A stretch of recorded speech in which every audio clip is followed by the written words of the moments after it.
This is Flipping the Script podcast, the soon-to-be #1 leadership podcast for purpose-driven leaders and great guest experts who give us a unique insight into what leadership looks like behind the scenes. I'm Shalia Stafford, your host, and I'm committed to helping you lead your challenges using leadership strategies to gain new perspectives, fuel your growth, and transform the way you execute on your success.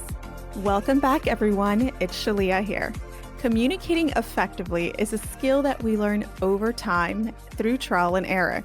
In the beginning stages of our lives, we're guided through the examples of our parents, peers, and educators. As we transition into the workforce, our communication skills get challenged. The cost of poor communication can be very high for organizations, but it doesn't stop there. What about our communication strategies in our relationship and throughout parenting? Can we see the negative effects outside of our career? Ineffective communication affects us in all areas of our lives, and it is a fundamental skill to practice and hone. Most of us, and I would say including myself, can be under the impression that if we communicate clearly and respectfully, our teams and people in our lives will act accordingly. But today, we're exploring the message behind the message of effective communication with the founder of the Good Life Manifesto, Ludovic. Ludovic is the founder of the Good Life Manifesto, helping people lead a good life by helping them find what a good life means for them and giving them the basic skills and tools to create their own life manifesto. They focus on personal growth, financial, and health.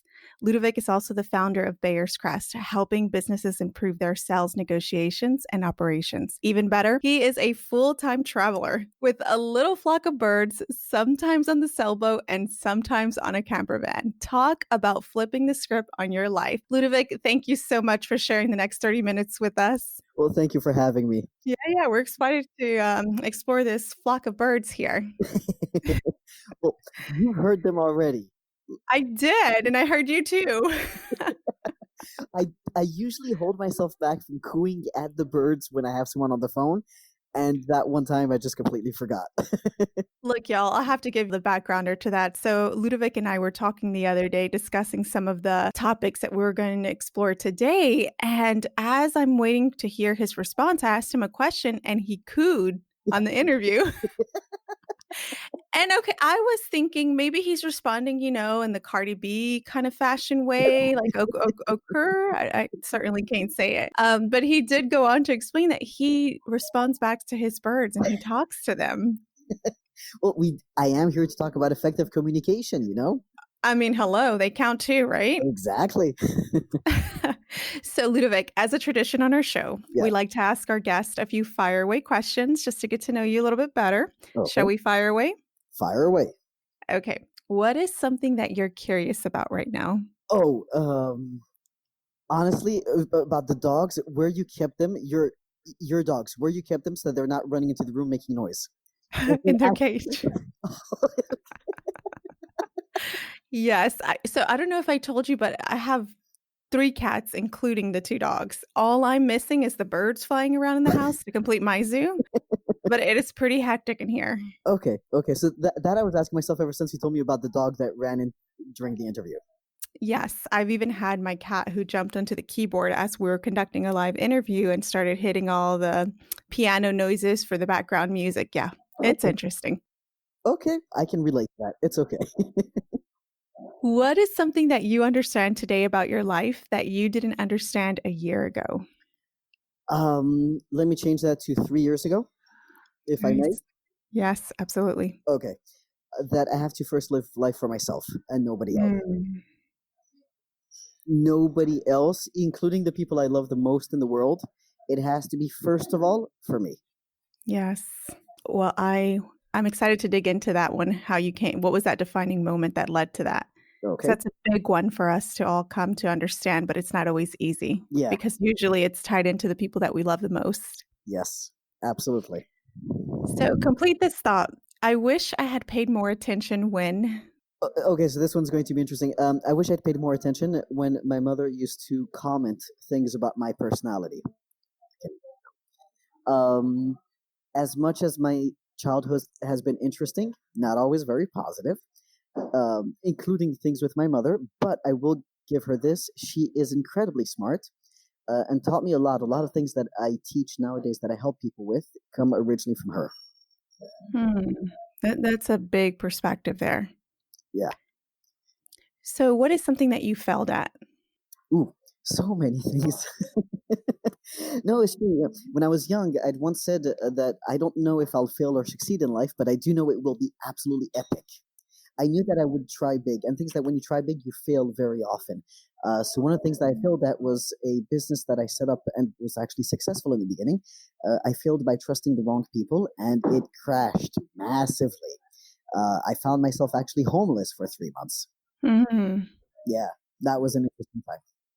Yes, yes. That's a big lesson to learn, huh? Very big lesson. I went from living in a penthouse by the marina, with beautiful views, to Yeah. sleeping out in the park. That's the beauty of life, though, that we can bounce back from any of that. Oh, totally. Absolutely. So, what experience are you currently seeking right now to challenge or support your leadership? Um, I think, because of the life that I'm leading right now, most people tend to forget that my background is very extensive. I mean, I have a lot of experience helping companies achieve incredible results. And yes, I am patting myself on the back, but and with the lifestyle that I lead right now, a lot of people tend to forget that. They see, Yeah. Ludo, that's the little nomad in jeans that are usually a little bit too big for me just because they're a lot more comfortable. And in t-shirts and, just traveling around either sailboat or camper van. And they tend to forget at a young age already, I was sitting with executives helping them achieve better results with their sales teams. Yeah. And I have to help them overcome that little barrier of you can't trust what I'm telling you. Here's another one. Yes. Imagine that your 109-year-old self had access to a time machine. Oh, They jumped into the time machine and arrived to this very moment in time. They okay. climb out, they sit next to you and give you advice. What would they say? Uh, um, ooh, this is a really hard one for me because I actually don't want to live to an old age. Mm, that's interesting. Yeah, I don't. For two reasons. A, I'm seeing my grandmother who's 93 years old, who physically has been in incredible health up until now, but mentally she's not all there anymore. Yeah. And also, I've lost so many people up until now that the longer I live, the more I'm going to lose. And honestly, I don't want to. Yeah. In terms of your health and your just your own mental health. Well, my own mental health, but also the people around me. The people around, I Yeah. don't want to lose, and obviously the longer I live, the more people I'll lose. So I'm not saying let me die tomorrow. No, Yeah, don't yeah. worry. But I also don't want to live too long. So then it sounds like your 109-year-old self would say, make some memories and make it count. Yeah, but make some memories. Let's keep it positive. Yeah, there you go. But you wanna live young. You Yeah, wanna live at your exactly. best now. You wanna take Exactly. advantage of where you are and live it in your fullest. If you're in your youth, you're Absolutely. in your health, you're gonna be all in it. Exactly. It's a beautiful way to live in the moment. Thank you for turning what I said into something positive. Okay, so on another note, Yes. if you were to break up your life Mm, up until this point mm. into 3 chapters, give each chapter a title. Ooh. Um, let's see. So if we start from childhood, I'll say the building of a. Okay, so this is going to sound really well. I'll allow myself. Um, the building of a warrior. Mm, Uh, I uh, like that. thank you. Then afterwards, it's failing in every way possible to make sure that you know that you can break. And to know who you are also, right? You are You don't know absolutely. who you are until you break and you're tested under pressure. Absolutely, that is actually very very true. When I first succeeded, I was like, "Oh, this is so easy, this is so easy," and then it's like, "No, this is not so easy." Um, and the third chapter is finally enjoying the fruits of the labor. Mhm. That's where I'm at right now. Yay! That's awesome. I'm happy for you. Thank you. Okay. So, going into chapter 1, tell us more about you. For those who have never heard of Ludovic, what's your story? How did you get started with your company, with your work, and your life story? Okay. So from a young age, actually, so this is one of the less good things about what I was told growing up. from a young age, I was told that I'm very manipulative. Okay, which no comment about that. Because all kids are manipulative. Let's be fair, right? Right, right. But apparently, I had a special talent to really get the results I wanted. And that never really stopped. I just honed those skills little by little with time. Even when I was in high school, at some point, I got the principal of the school to agree to something.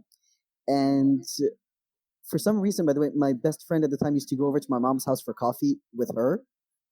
Don't even, it's really weird, I know. Wow. He told me this after a few years. I was like, really? You used to do that? He's like, well, yeah, your mom's awesome. But, I mean, so he told me that one day she had told him, that the principal agreed to whatever it was that I was requesting at the time. And he said he always gets his way. And mom was like, are you surprised? Like, really? Um, so the truth is that already from a young age, I had the skills. Like, I could figure out what made people tick. Hmm. And from the minute you know what makes people tick, all you need to learn is, okay, how do I use that? So between that, which gave me a very different perspective into people. I mean, I still see people, and they're very transparent to me. Okay, I try not to use it in my day-to-day life unless I'm trying to achieve something positive. I mean, I'm not out trying to, influence people all the time, but it's Right, part of who I am, for the good and the bad. right. So put that together with having dealt with loss close in my life, like from people close to me, from a very young age already, and it made me very tough towards people. I'm not very empathetic, natural. Um, I Even today? well, so I I can understand people, but I don't easily have empathy for them. Hmm. How would you define empathy? So if somebody is feeling bad for them, I'm not going to cuddle them. Okay, well, coddle would probably be the correct word in this case, but okay. I just realized as I was saying it. I'm not going to coddle them. It's we all deal. I don't know if I'm allowed to say this. We all deal with shit. Okay, we're good. Okay, we all deal with shit in our lives, and you know what? Deal with it. Get over it. What am I gonna say? My grandmother overcame the Holocaust. Okay. Wow, did she? Yeah, yeah, yeah. She lost most of her family. I mean, besides her brother, she lost her entire family. And the thing is that as a young girl, actually, she knew how to do nothing. They were extremely wealthy, and so they had help in the house. So she didn't know how to do any basic cooking or cleaning or anything like that. And at the age of 16, all of a sudden, she found herself not only in hiding, not only having lost everyone, but also having to learn how to do basic life things. Um, so that was the whole thing. So it's always, in my mind, if people like her have been able to overcome that, if I've been able to overcome other things, and I'm not comparing, we all have to deal with things. I know that you've had to overcome a few things also. Okay, you're not out in the street, crying, "Oh, poor me, poor me." You're saying, "Okay, let me fix this, let me deal with it, and move on." So in that sense, I lack complete empathy. Nobody can make me say, "Oh, poor you." Not gonna happen. Yeah, yeah. And it sounds like it comes from that strong belief of what someone's potential is to just switch that on and Absolutely. go after what they want in life. Well, anybody. Here's the thing: not everybody can be Einstein, or if we're going to take a modern day Steve Jobs. Okay, not everybody can be those, and that's okay. Right. They are very few and far between, and that's okay. But each one of us can become better at our lives. Simply. Okay, so you said that you love to understand what makes people tick. Yes. What does that mean? So each one of us is motivated by different things in life. Okay. Some people need to be appreciated. Some people need to be celebrated. Some people need to feel that they're in control. Some people need to feel loved. Everybody has something else. And the minute you can understand what is that person's basic motivation, because we all have one basic motivation, not a few, just one. And everything else can be brought back to that one little point. Once you can figure that out about a person, you can, I'll say it bluntly, you can get them to do anything. So what's yours? Uh, uh, wow, that's a very personal question. Okay. Uh, I'd like to be appreciated. Ah, Mm. which has been my And downfall many times. okay, tell me more about that. Okay, so the same reason I said that 3 years ago, I understood finally that I need to live life for myself and nobody else. Okay, in these few minutes that we've been on, recording this, I'm assuming you can understand that I love my mother. Okay, Yes. she is a very important person. She was a single mom. Like Mm. my dad was not part of the picture, and for that, um, when I was younger, we were very very close. And as a teenager, she remarried with someone who did not love me. To and I'm being very delicate in what I say. Um, and she actually made a choice, which today she apologized for that choice a few years ago. Um, but she had made the choice of him over me at the time. And I thought that I could win her love back. So I did everything. I did things which today I would never do. I gave up so many areas about things about myself. Um, mostly my emotional freedom, I'll say, because I wasn't Mhm. able to do the things that I wanted to do simply because, oh, you know what? Let me take care of my mom first. Yeah. Let me do the things that she will approve of. It was almost like a survival mechanism for you at the time. Probably yes. Probably yes. Um, and a few years ago, I mean, various things happened in my life, and all of a sudden, I was like, I remember I was sitting at home. It was the Jewish New Year. I was at my mom's house, and for anybody who doesn't know, it's 2 days, 49 hours, if we want to be exact, where there was really practically nothing to do because no TV, no radio, no nothing. Okay, the food is already cooked, so you're just eating and sleeping and talking with a few people. Going to prayers if you do that.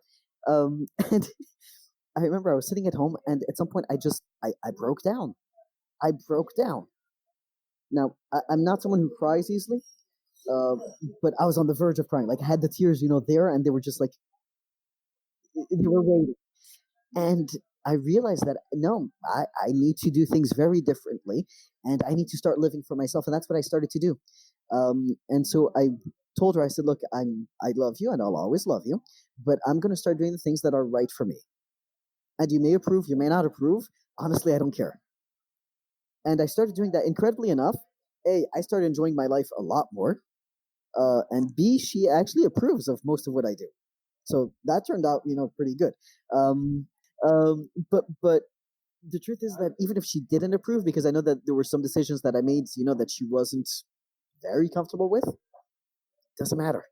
I'm happy with the way I'm living right now. I'm happy with the decisions that I'm making right now. That's all that matters. Yeah. And it sounds like that's where your take on not really empathizing with people who are having challenges because you learn to set those healthy boundaries and you now know how to engage with them. You know where they have taken you to the extremes when you don't engage them in that way and you don't want to go back there. A, I don't want to go back there. I actually used to. Sorry about that. I used to not understand when I was going through a rough time why some of my friends would take a step back. But the Yeah. truth is that now that I'm in a good place, I understand why they took a step back. They did it out of survival for themselves. Mhm. I meet people nowadays sometimes that are very clingy, very needy, and that's okay. But I'm not the person for them. I can't help them. They need to figure it out by themselves. And no matter how much attention I give them, anyway, that's not going to really help. You know that it's coming from a different place. Exactly. And I have this thing about personal responsibility. I don't believe in, blaming everyone else. It's one of the things that actually my mother did teach me once. She said, what does it matter whose fault it is? You're in, you're in the problems that you're in right now.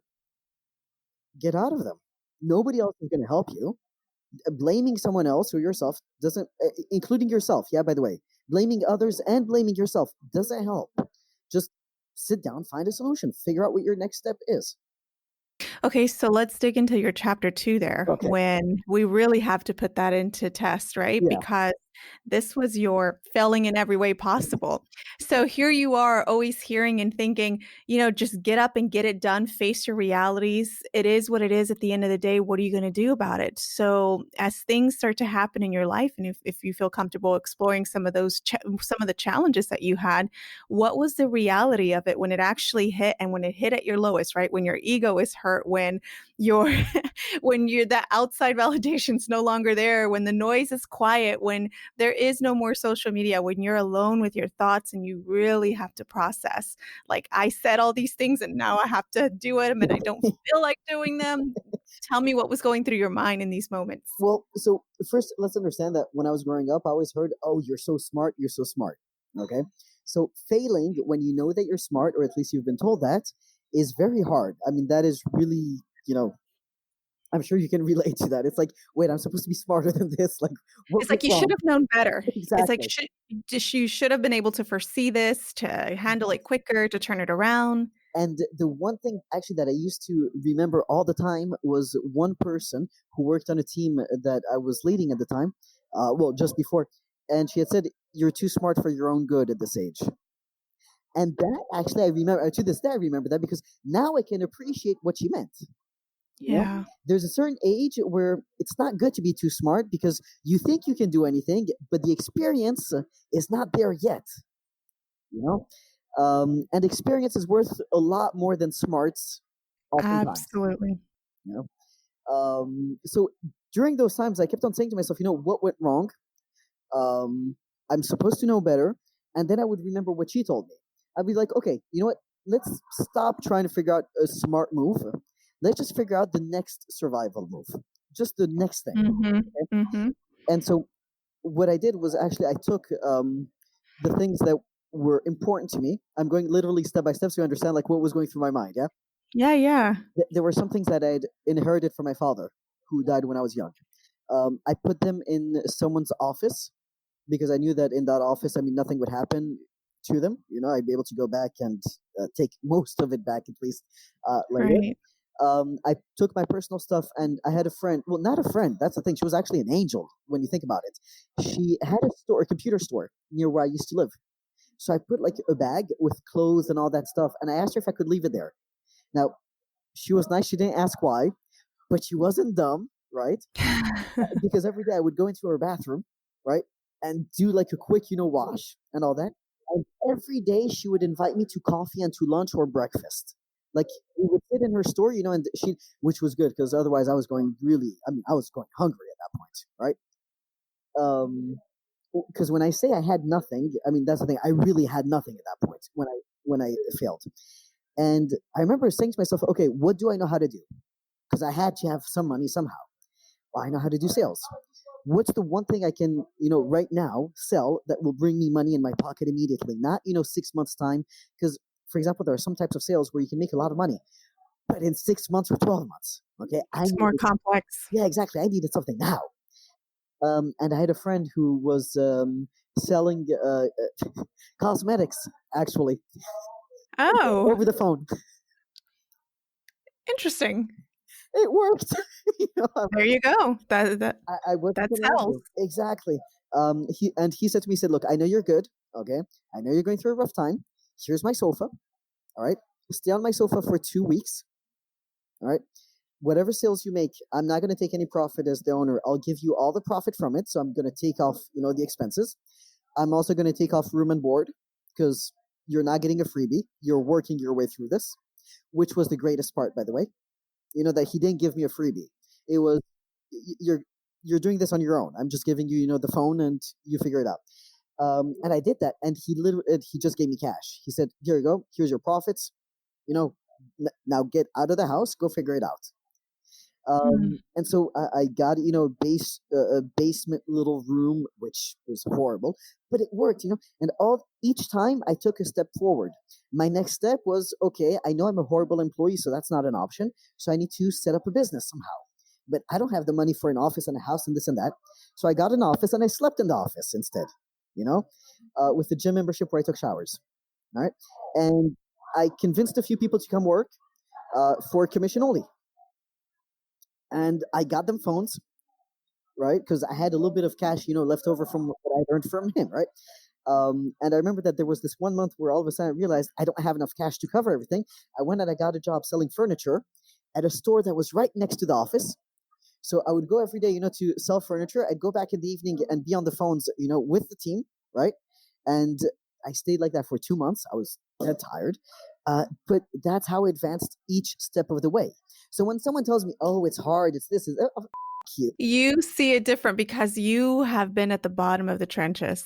And I worked my way back up, and that's the thing. If you really want to get out of whatever problems you're in, just work your way back up, figure out a solution, because there's always a solution. And I hear the question that you were asking yourself when it happened is, what can I do? What questions, not why. Why is it this way? Why me? Why did it have to happen in the order and the sequence? And why do I have to feel this? It's what can I do? So the why questions I call luxury questions. You can Mm, ask yourself why questions when you're out of the problems, when you're dealing, with, it's like, okay, it's behind me.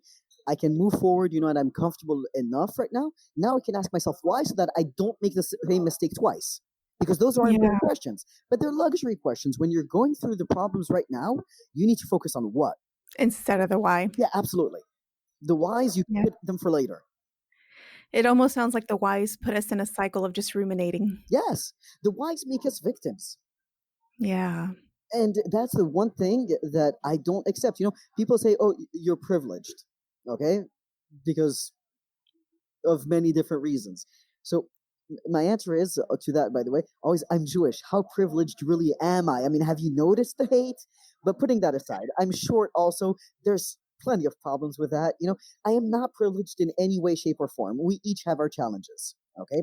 Right. Granted, some people have more challenges than others. I'm not going to lie. Yeah. Okay. Yeah. Yes. But yeah, we all have challenges. But here's the thing. Yeah. While some of us can be more privileged or less privileged, at the end of the day, we have a responsibility to make the most of our own blessings and where we are.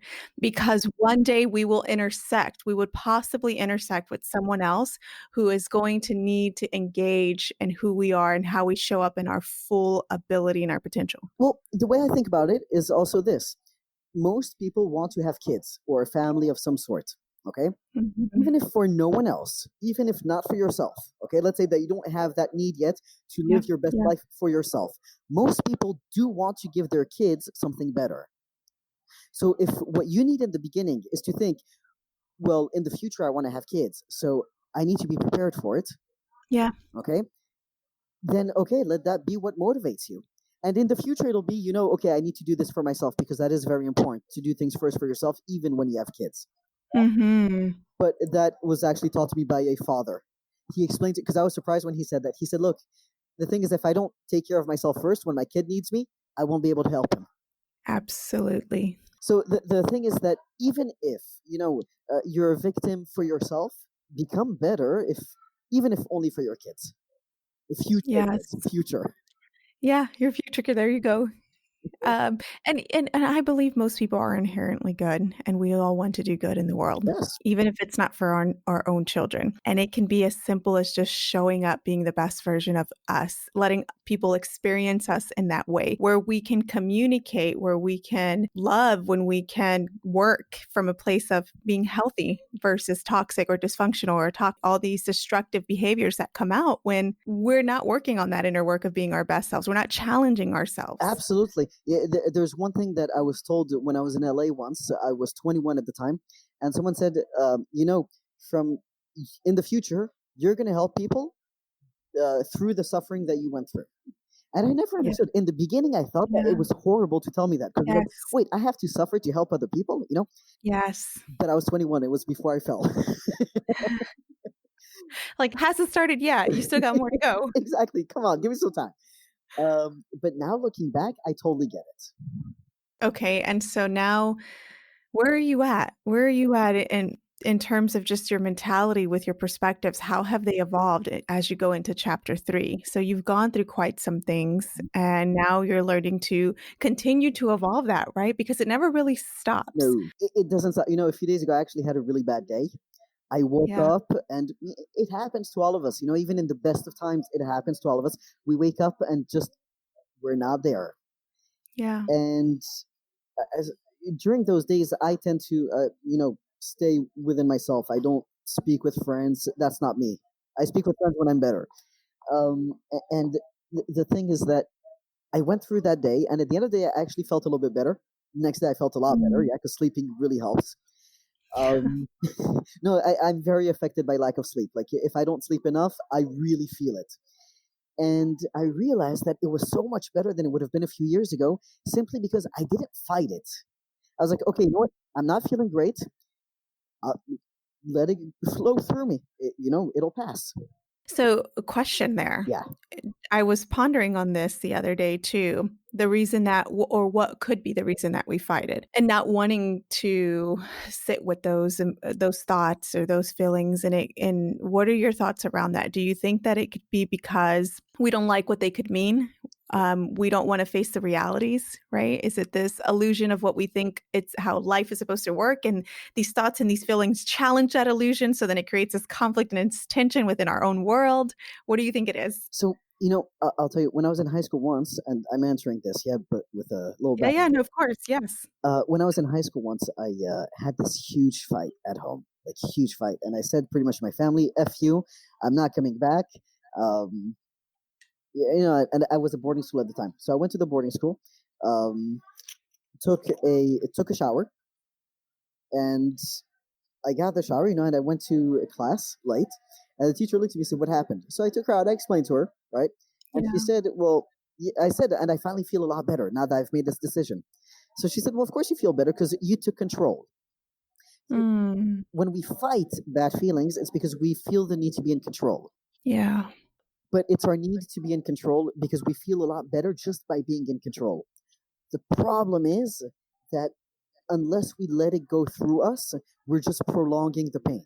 Yeah. Okay. So I'm not saying, obviously, I mean, based on the story that I've told you up until now, I'm not saying don't do anything to better your life. I'm saying those emotions, though, you have to let it flow through you. Don't fight them. Just let it go through you and it'll pass. Yes. And it's almost like some people might feel like it'll challenge their identity of who they think they are Yes. versus what's really there. And at the end of the day, these are data points. Without these data points, without this information, you can't do anything with it. You want the information. The goal is the information because then you know what to do with it. Exactly. I was saying to a friend of mine once, he had called me and I was having a really bad day, right? And he said, Yeah. "I'm surprised." He said, "You're usually, the happy, optimistic person." Like, I said, "Well, yeah, but I'm human. I mean, we all have bad days, right?"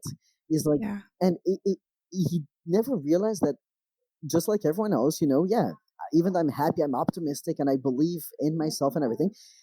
These days, I know I've used them actually in the past to figure out, because I track everything, to figure out, okay, now I'm nearing rock bottom because I know at what point I can say, okay, now I'm going to turn myself back around, and move forward. All right. And it's at the point where I say to myself, you know what, right now, I don't care if I literally just fell asleep and did not wake up. When I'm at that point, then I know that I've hit the absolute rock bottom, and now I'm about to turn back around. Until I hit that point, though, fighting it is not going to help me. Yeah. I need to feel that, you know what, I don't feel like fighting anymore. And when I don't feel like fighting anymore, that's the moment to start fighting. For Mm. me, at least, yeah? Like, each one is different. But for me, I realize that until I hit that point, it's useless for me to start fighting. Question. In these moments where we're experiencing obstacles in life, Mm. people can very easily tend to suppress or numb what they're going through. And it not always in the extremes of drugs and alcohol. Sometimes it can be in shopping, right? Or Mhm. work. Mhm. We can get a false sense of you're in the right direction by working, working, working. You get promotions and more money and you get attention. And you can do it in the same way with other things. Did you ever go through any of those periods in your life? So, when I was 17 and a half, I stayed at my uncle's house for a bit, and that went really bad. So I stayed at my grandfather's house, and I don't know, we had a hard conversation. I said, "You know what, I'm going, I'll be back later." Okay. And I left. I came back later. I saw him the next day. He said, "So, why do you smell like smoke?" Right? Like cigarettes. Mm. I looked at him and said, "Well, I had a cigarette. Now, I don't smoke. Let's be very clear on this. Okay. I hate smoking. All right." And he looked, he's like, "You had a cigarette?" I said, "Probably more than one." He said, "Okay. And did you have a drink also?" I said, "Yeah." He said, "Now you disappoint me." I said, "Why?" Mm. He said, "It's not you. You're stronger than that." He said, "Some people have a weakness and they feel the need, and that's okay. That's not you." He said, "And I'm Mm. disappointed." Now, my grandfather died many years ago, So whenever I feel the need, because I hate cigarettes, and for some reason, when I'm going through one of those times, I feel like reaching out for a cigarette. I can't explain it. It's the one thing, it's, I don't know. And I'm not It's familiar. exactly. And I'm not going to say I never do it, because again, I'm human, right? And I'm far from perfect. Um, but I try to stop myself by reminding myself that my grandfather thought that I was better than that, Mm. you know? But then again, is it that bad, if you do it once in a while just to get you through something? It's a crutch. Crutches are not good, but sometimes they're needed. And it sounds like the big part is that you're able to notice it when it's happening. Oh, absolutely. The big thing, really, if you want to improve anything in life, you need to start being aware. Mm-hmm. Until you're self aware, you can't do anything because you don't know what's going on with you. No, and sometimes self-awareness seems like it's so difficult for most to comprehend, but at its very basic form is that you're noticing things. And like you said, I notice that I'm reaching for a cigarette when I'm feeling this way. So then you can consciously choose to remember someone who influenced you in your life and choose to take another direction. And just the very essence of noticing what you're doing Yeah, and connecting it to the why and what you need to do to overcome that right there in itself is something that can propel you in most moments. absolutely. Even knowing it's what I call my pivot point, where I said when I don't feel like fighting anymore, that's the point where I know that now's the time to start fighting. Even Mm, that is because over time I became self-aware of, okay, what's the point where I do need to start fighting, and what's the point where I don't. Just yeah. noticing things over your life, there are always patterns, you know. Yes. And the truth is, I don't think you can break a pattern, but you can use it to your advantage. I agree. How have you used it to advantage in your journey? Oh, well, for example, so if we take, because this one always horrifies people. Yeah, when I say when I feel like giving up is the time when I start fighting, they're horrified because the idea of such a thing. Most people are like, no, you need to fight for your life. I'm like, why? Uh, but again, don't learn from me that. Yeah, um, that's just me personally, and um, if I fight on my way down before it's actually useful, I'm losing energy. And then when it actually would help, I Mm, have a lot less energy. So by not fighting and letting myself just free fall all the way to the bottom, I'm conserving my energy. So when it is time to fight, I can give a good push forward, and get out of it fast. mm. That's how I use it. Okay, so Yes. what do most people get wrong about communication? Tell us about that. You piqued our interest in the beginning. All right. So If we yeah, communicate clearly and respectfully, we don't always get the results that we think we're going to get just by simply doing that. because what you may consider to be clear and respectful may not be clear and respectful to the other person. Ah, yes. Ah, that is the big thing. Most people say, well, it's not my responsibility what other people understand. And they're right. It's not their responsibility. But if they want to influence the other person's thoughts, emotions, actions, then they should care how the other person understands things. Yes. Okay, so it's not their responsibility, absolutely, because we're only responsible for ourselves and nobody else. But since I do care about influencing people, I do care about how they understand things, and that's what most people get wrong. Oh, but I said it clearly. Well, obviously not to the other person. I'll add also, and this is a bit of a backhand that I use with people when I work with them, being respectful sometimes motivates people in the right direction. There's different communication styles, and they all work in different arenas of our life. Yep. They all have challenges, they all have opportunities. Recognizing when to use them, being able to read your other person that you're talking to, Hmm. and then assessing which have I used, which do they most likely respond to, where do I need to kick it up a notch?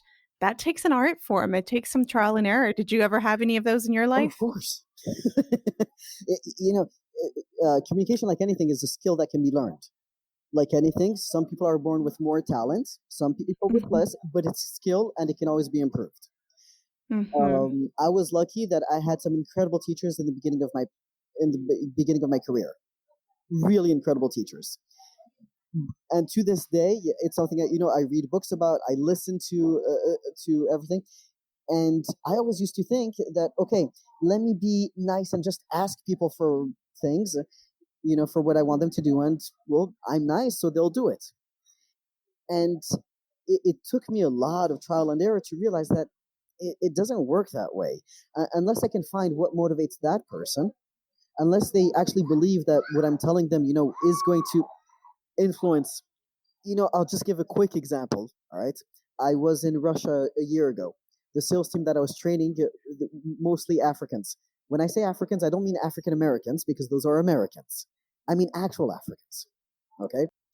Very different mentality from what I grew up with, culturally too. Very, very different. And they thought that I was, in the beginning, yeah, they didn't know me. They thought I was very fake because I teach sales. I mean, obviously I'm fake, right? And I proved to them that I'm not fake by being the most politically incorrect person you could imagine. Like, if I told you the things that I actually told them sometimes, it was. I remember my client would sit in the back, okay, and he's Russian. It's very hard to scare them, because they're very blunt and direct. But he would look at me sometimes with his, hand over his mouth, like, "Oh my God, you actually just said that." And yes, absolutely, because at that point, I knew I had them. I knew they would listen to me, and it worked. They listened, and they did what I told them to do, and it worked. Like, they actually got better. Did you have a different way that you thought you were going to go in there communicating beforehand? And then something happened that you had to see how the interaction was going, where you said, this isn't going to work. I'm going to have to change this up. I never assume anything ahead of time. I walk in, I meet them, and I used to do daily meetings in the morning and the evening. Each meeting was about 40 minutes, 45 minutes, okay? And if you ask me if I knew ahead of time what I would talk about, the answer was absolutely not. I was making it up on the spot based on what was going on in front of me at that time. So what's the next chapter for you?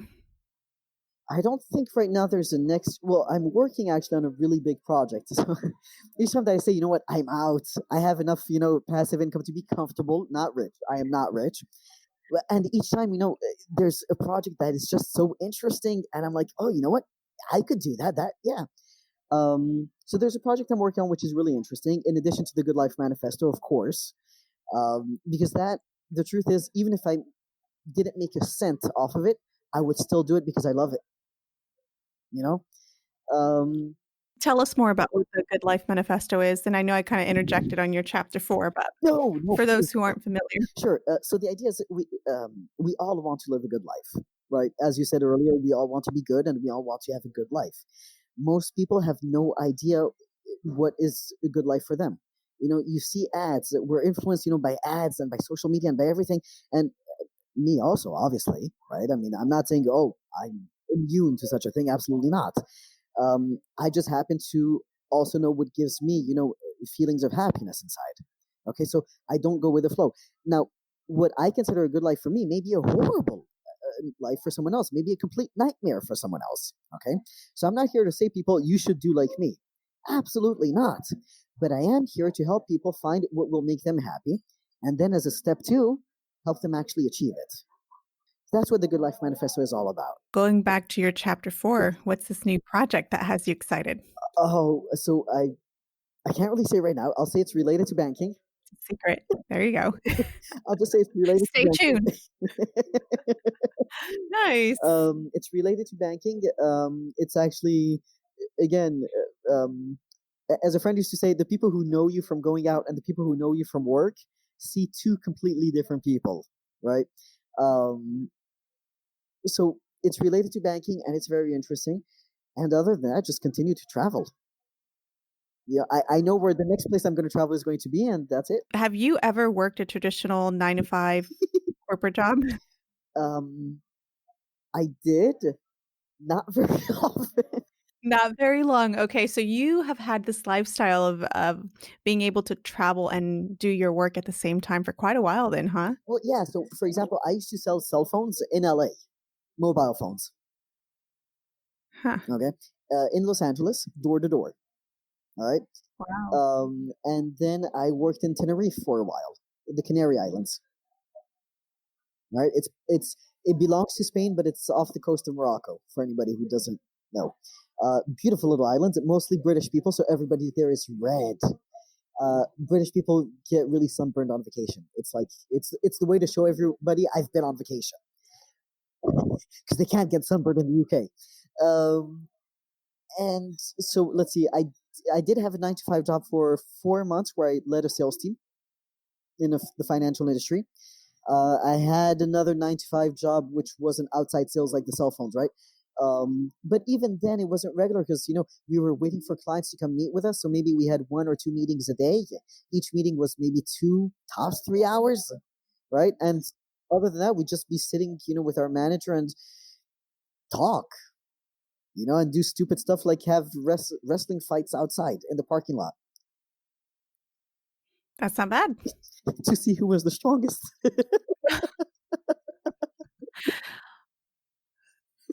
That's hilarious. Okay, so that transition for you, when you went from working your traditional job to traveling, what was that like for everyone who's listening and saying, we do have a lot of entrepreneurs who are looking to make that transition from their corporate job, who are doing very well there and want to know, how do I even get started and what does that look like? And what do I not even know to think about that unless I was you wouldn't even know to think about? So, first of all, I am very privileged in one thing. I have a European passport, and not just European, but from West Europe, which as much as the European Union is one big thing, but it's not. Okay. If you come with a French passport or you come with, I'm sorry, Polish people, but with a Polish passport, it's two different things the way you'll be treated. Okay. Having said that, so when I went to Russia, right, they asked me, oh, do you have a visa for Russia? I said, I don't need a visa for Russia. I'm French, right? No, people, whether you're American or whatnot, check. There are some places where you will need a visa, okay? And that comes with, getting your shots or whatnot, things that I'd never thought of. I had to dig up paperwork that I'd gotten a shot against hepatitis B when I was 18 years old because I'd volunteered to be in an ambulance, right? So that's the type of stuff where if you come from a Western country, you don't think about that easily, okay? Even me, who's traveled a lot, I was surprised that some places I needed a visa for. Yeah. That's number one. Number two, if you want to get into it, if you have a corporate job, some jobs will let you work remotely. Okay. I have a friend who does recruitment for executive jobs, all of them remote. Okay. So it is possible, especially if you have good history with the company, it is possible before you start, trying to set up your own company, be an advisor, be a consultant, be whatever, see if you can keep your job. Optimize it. Exactly. Optimize what you have. Yes. They pay you already. They know you already. You know what I mean? Yes. Don't go into the great unknown. Keep that one thing stable because I assure you that when you travel, you will have unexpected expenses. Okay. Things that you just don't think about. I was on a farm volunteering for a few months. And guess what? I didn't expect it, but at some point I had to hightail it out of there. Thank God I had a car. Long story. Let's not go there because that's going to be really long. But so if you're going to travel full time, make sure that you have enough cash on you, always, for whatever emergency can come up, and make sure you always have a way to be completely free and not dependent on people. It is a lot more important to be completely independent when you're traveling than when you're at home safe. That's interesting. What about your birds? How do they move with you? Oh, well, by sailboat or by van, whatever we're traveling in, they're with me. So you are literally traveling in your van or on a boat as you do your work? Oh, absolutely. Well, see, I had the choice right now for this interview, for example, to either do it in a coffee shop, which is a little bit noisy, right? Background and all that, or to do it, in the driver's seat of the van or in the back where I've, made it a little bit more comfortable, but with the birds in the background and things that they're really hormonal right now. So they're making a lot of noise. Oh, they're in there. Yeah. Well, yeah, absolutely. There's a fan. There's everything. They're very comfortable there. They love it. Look at that. The true celebrities here. Absolutely. We love to have our guest experts leave our audience with a challenge. What challenge would you give our audience based on our conversation?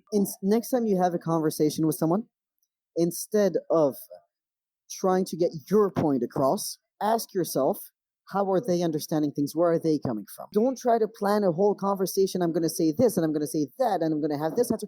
Don't do that. until you understand where they're coming from. Do that exercise, and then you can start to build the conversation you're going to tell them. I love that. And it's simply, is it by asking more questions, would you say? Questions are incredibly important. As anybody who knows me, I have an absolute love of questions. It is the most manipulative tool you will ever find. No, to be completely fair, but it doesn't feel that way. It feels very gentle. Most people don't realize you're guiding them along. So I love questions, and questions are very good. Be careful not to interrogate. Is the one thing I will say about questions. But more than that, it's coming without judgment. It's not just questions. A lot of times we make assumptions about people based on what they look like, what they sound like. Yep. I have a friend who does financing for companies, for example. He's British. Okay, so no matter what happens, he has an elegant accent because it's British. Right. And he was talking to some people from the southern U.S. and he was telling me, it's really hard because some of these people are incredibly smart, but because of their accents, I'm assuming that they're idiots. He said, and they're not. They're incredibly smart. So leave any assumptions you have, leave any judgments you have. You have even if you think you know the person, even if you've been married to them for 40 years, I promise you there's plenty of stuff you don't know about them. One of the first things that I learned when I got into sales, never prejudge someone. Exactly. Never. Because you never know. It could be the person in, ripped up shorts and a wife beater, that will all of a sudden pull out a Black American Express, unlimited. You never know. Yeah. It's so funny. Is there something with the black card? Because I remember being taught about the black card. Well, because when it came out, you need to. So I was working in finance when it came out, and I had a client who came over, and he said, I realized I can just go and buy a plane. My wife tells me not to, but I could. Oh my goodness. Yeah, probably not the best idea. Let's use communication here. Exactly. And not assume. But so for anybody who I have no idea how old you are, I just realized. But no need to answer. But for anybody who was already an adult working when that came out, it was something like, wow, unlimited. Yes, I remember. We used to look for those. They told us, they're like, if you ever see a black card, this is what it means. And it was like, oh, is your card black? So yeah, it's funny to hear that. It is. It's some things stay with you over time.